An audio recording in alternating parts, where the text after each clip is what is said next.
कभी अगर बनना हो तो बाज बनना, लेकिन कभी तोता मत बनना। तोता बोलता तो बहुत है, लेकिन ज्यादा ऊंचाई तक उड़ नहीं सकता। Eagle fly alone. बाज अकेले उड़ता है और बाकी पंछियों के मुकाबले सबसे ऊंचाई पर उड़ता है। बाज अकेले उड़ेगा, लेकिन कभी भी चिड़िया और छोटे पंछियों के साथ नहीं उड़ेगा। बाज हमेशा या तो बाज के साथ उड़ता है या फिर अकेला उड़ता है।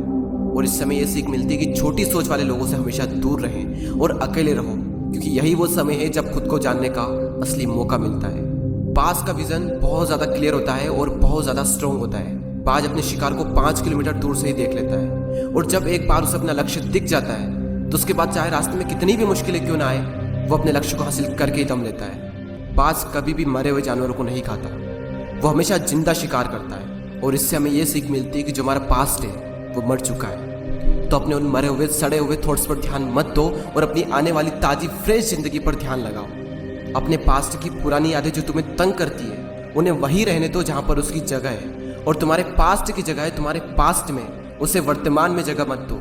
क्योंकि एक बार अगर तुम्हारा पास्ट तुम्हारे प्रेजेंट में आ गया तो तुम्हारा पास्ट तुम्हें कभी प्रेजेंट में नहीं रहने देगा।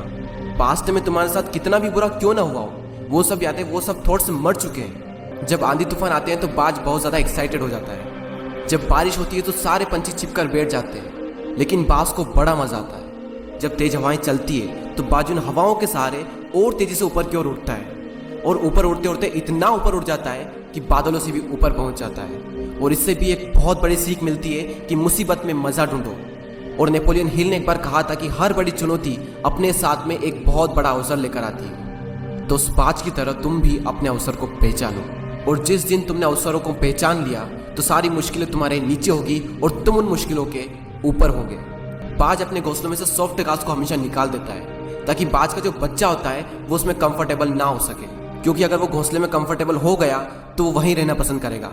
लेकिन बाज ऐसा कभी होने नहीं देता। बाज एक पंछी है और उसे भी ये बात पता है कि there is no growth in comfort zone. लेकिन हम तो इंसान है ना, और इंसान होने के बावजूद भी कई सारे लोग इस बात को समझते ही नहीं। आप जितना ज्यादा कंफर्ट जोन में रहोगे, आपकी लाइफ आने वाले टाइम में उतनी ही ज्यादा अनकंफर्टेबल हो जाएगी।